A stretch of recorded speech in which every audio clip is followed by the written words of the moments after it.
Assalamualaikum warahmatullahi wabarakatuh. Waalaikumsalam warahmatullahi wabarakatuh.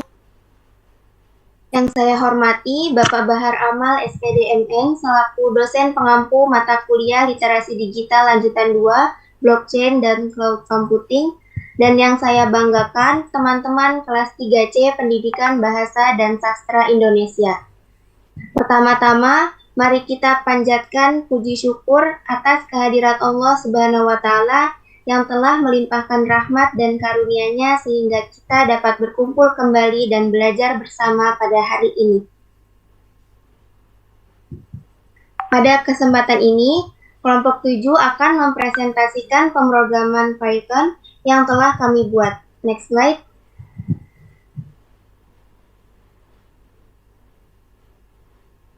Sebelum presentasi dimulai, izinkan saya selaku moderator untuk memperkenalkan anggota kelompok 7. Yang pertama, saya sendiri Nur Hasanah Masud, yang kedua Siti Maulida, dan yang ketiga Tiara Fatmawanti. Next slide. Pada presentasi ini, kami akan memaparkan 3 materi. Yang pertama, if-else, yang kedua dictionary, lalu yang ketiga paket dan modul. Beli nasi uduk di Bekasi, beli es teh di Cikini, tidak perlu banyak basa-basi, mari kita masuk ke materi. Materi yang pertama akan dipaparkan oleh Tiara. Kepada Tiara, saya persilahkan. Baik, izin melanjutkan. Materi pertama yaitu pemaparan mengenai if-else. If-else di dalam Python adalah sebuah konsep pemrograman yang digunakan untuk mengambil keputusan atau mengontrol aliran suatu program. Konsep ini memungkinkan program dapat mengevaluasi apakah suatu kondisi benar atau salah. Pengaplikasian if-else yang dibuat oleh kelompok 7 ialah if-else pengukuran tinggi badan menaiki wahana. Program ini digunakan untuk menentukan dapat atau tidaknya seseorang menaiki wahana berdasarkan tinggi badan mereka. Selain itu, program ini juga dapat mempermudah dalam menyeleksi kriteria tinggi badan demi keselamatan pengunjung. Next slide. Berikut adalah pemrograman if-else pengukuran tinggi badan. Pada gambar 1, hasil running program menyatakan bahwa tinggi badan 150 ke atas dapat menaiki wahana. Di sini kelompok kami menyajikan contoh if-else-nya itu 160. Tinggi badan di atas 150 itu bisa menaiki wahana. Next slide.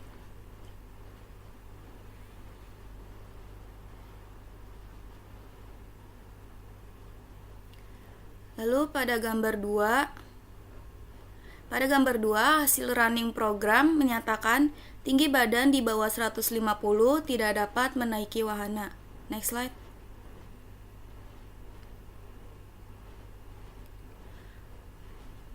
Berikut adalah flowchart if-else pengukuran tinggi badan yang dibuat oleh kelompok 7. Gambar 3 menunjukkan flowchart if-else yang menyatakan jika tinggi badan seseorang 160, seseorang tersebut dapat menaiki wahana. Next slide. Lalu pada gambar 4 menunjukkan flowchart yang menyatakan jika tinggi badan seseorang adalah 140, seseorang tersebut tidak dapat menaiki wahana. Pernyataan bisa atau tidaknya seseorang untuk menaiki wahana di dalam program dan flowchart ini ditentukan oleh tinggi badan. Baik, pembahasan dari saya sudah selesai. Selanjutnya saya serahkan kepada Nur. Izin melanjutkan. Setelah membahas if-else, kita beralih ke materi yang kedua, yaitu dictionary. Dictionary adalah tipe data pada Python yang berfungsi menyimpan dan mengorganisasikan kumpulan data atau nilai menggunakan pendekatan key value. Key merupakan nama atribut suatu item pada dictionary, sedangkan value merupakan nilai yang disimpan pada suatu atribut. Dictionary memungkinkan programmer untuk memperbarui data dengan menambah entry baru, memodifikasi entry yang telah ada, atau menghapus entry yang tidak diperlukan. Pengaplikasian dictionary yang dibuat oleh kelompok 7 ialah dictionary penyimpan dan pengorganisasi biodata anggota Blackpink. Program ini digunakan untuk menyimpan dan mengorganisasikan biodata anggota Blackpink dengan lebih efisien. Atribut yang dimuat dalam dictionary ini ada 3, yaitu nama, tempat lahir, dan tahun lahir anggota Blackpink. Next slide. Berikut adalah pengaplikasian dictionary, penyimpan, dan pengorganisasi biodata anggota Blackpink. Pada gambar 5, nomor 12, kita bisa melihat bahwa setiap key dipisahkan dari value menggunakan tanda titik 2. Key-nya adalah nama, value-nya adalah Kim Jisoo. Dan setiap pasangan key value dipisahkan dengan tanda koma. Keseluruhan data diapit dalam tanda kurung kurawal. Lalu kita lihat nomor 19. Ketika ingin mengakses elemen dalam dictionary, tanda kurung siku dimanfaatkan bersama dengan key yang sesuai untuk mengambil nilai. Next slide. Gambar 6 ini merupakan lanjutan tangkapan layar dari gambar 5. Next slide. Berikut adalah flowchart dictionary penyimpan dan pengorganisasi biodata anggota Blackpink. Gambar sebelah kiri merupakan rumusan flowchart yang kelompok 7 rangkai, dan gambar sebelah kanan merupakan hasil runningnya. Kami merangkai flowchart untuk dictionary penyimpan dan pengorganisasi biodata anggota Blackpink dengan beberapa langkah, yaitu langkah pertama, kita membuat declare tipe string yang berisi nama, tempat, tahun. Langkah kedua, kita membuat output yang bertuliskan anggota 1. Jadi program akan memunculkan tulisan anggota 1. Langkah ketiga, membuat output yang bertuliskan nama. Langkah keempat, kita membuat input nama. Di bagian input inilah kita akan memasukkan data yang ingin disimpan. Langkah kelima, kita membuat output bertuliskan tempat lahir. Langkah keenam, membuat input tempat. Di sini kita akan memasukkan tempat lahir anggota 1. Kemudian langkah ketujuh, membuat output yang bertuliskan tahun lahir. Langkah ke-8, membuat input tahun. Inilah input terakhir untuk anggota 1. Next slide. Langkah ke-9, kita membuat output berisi nama anggota 1 yang sebelumnya sudah kita masukkan. Kemudian langkah ke-10, membuat output berisi tempat lahir anggota 1. Langkah ke-11, membuat output berisi tahun lahir anggota 1. Data anggota 1 sudah selesai. Setelah itu, kita akan lanjut ke anggota 2. Langkah-langkah anggota 2 sampai anggota 4 sama seperti langkah-langkah anggota 1. Next slide. Next lagi. Next lagi. Nah, pada gambar 11 ini kita dapat melihat bahwa proses penyimpanan biodata anggota Blackpink telah selesai, udah di end. Flowchart ini digunakan untuk membantu secara visual dalam menggambarkan setiap proses yang terjadi di program sederhana dictionary penyimpan dan pengorganisasi biodata anggota Blackpink. Sekian pemaparan dari saya. Materi selanjutnya akan dipaparkan oleh rekan saya. Kepada Maul, saya persilakan.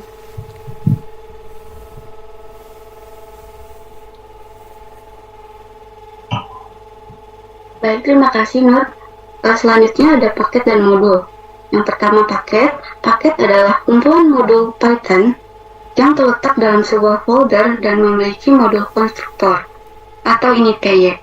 Paket ini merupakan cara untuk mengelola dan mengatur modul-modul Python dalam bentuk direktori, memungkinkan sebuah modul diakses menggunakan namespace dan .lokasi.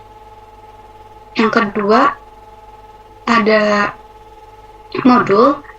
Modul dalam Python adalah file yang berisi kumpulan kode fungsi, kelas, dan variabel yang disimpan dalam satu file dengan ekstensi PY dan dapat dieksekusi oleh interpreter Python. Nama modul PY adalah nama file itu sendiri. Contohnya, kita mempunyai file bernama rumus fisika PY. Maka kita telah membuat sebuah modul bernama rumus fisika. Dan modul itu sendiri bisa mempunyai isi yang beragam. Bisa berupa fungsi, kelas, ataupun variabel. Setiap modul memiliki tabel simbolnya sendiri. yang digunakan sebagai tabel simbol global untuk semua fungsi yang didefinisikan dalam modul. Maka dari itu, penulis modul dapat menggunakan variabel global dalam modul tanpa mengkhawatirkan kemiripan yang tidak diinginkan dengan variabel global pengguna. Modul digunakan untuk membagi sebuah program besar menjadi file-file kecil sehingga lebih mudah dikelola dan diatur.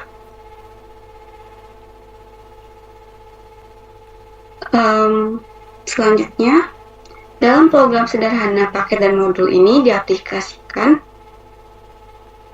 Pengaplikasian paket dan modul yang dibuat oleh kelompok 7 ialah modul perhitungan rumus fisika. Program ini digunakan berupa rumus kecepatan, gaya, dan tegangan.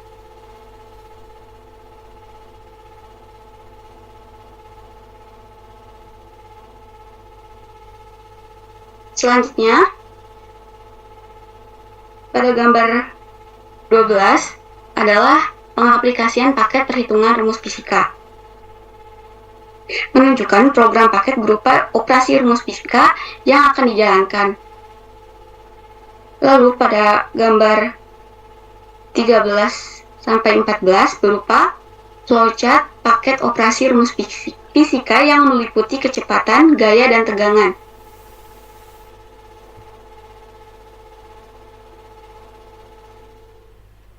Selanjutnya, pada gambar 15-16 menunjukkan modul kecepatan. Lalu pada gambar 17-18 menunjukkan modul gaya.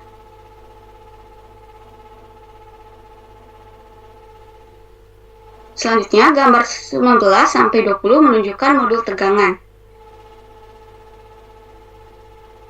Pada setiap pemrograman, di bawahnya disertai dengan flowchart yang menggambarkan setiap proses yang terjadi dalam program.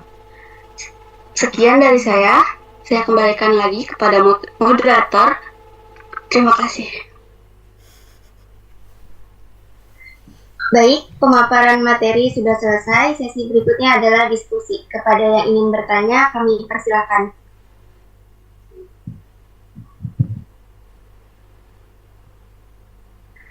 Karena tidak ada yang ingin bertanya, maka sesi diskusi kami tutup. Terima kasih kepada rekan-rekan yang sudah memaparkan materi. Semoga apa yang disampaikan bisa bermanfaat. Sebelum presentasi ditutup, saya izin menarik kesimpulan pada presentasi ini. Pengambilan keputusan kondisi if digunakan untuk mengantisipasi kondisi yang akan terjadi dalam program dan menentukan tindakan yang akan diambil berdasarkan kondisi tersebut. Dalam Python, ada beberapa statement kondisi yaitu if, else, dan elif. Kondisi if digunakan untuk mengeksekusi kode jika kondisi bernilai benar. Dictionary dapat diterapkan pada program penyimpan dan pengorganisasi biodata anggota Blackpink. Paket dan modul dapat diterapkan pada program perhitungan rumus fisika, rumus kecepatan, gaya, dan tegangan. Next slide. Untuk memberikan pemanis di akhir presentasi, kami ada pantun. Gadis cantik duduk di kursi, memangku kotak berisi tomat. Terima kasih sudah berpartisipasi, semoga presentasi ini bermanfaat. Cukup sampai di sini presentasi kelompok 7, terima kasih atas partisipasinya dan mohon maaf atas segala kekurangannya. Wabillahi taufiq wal hidayah, wassalamualaikum warahmatullahi wabarakatuh.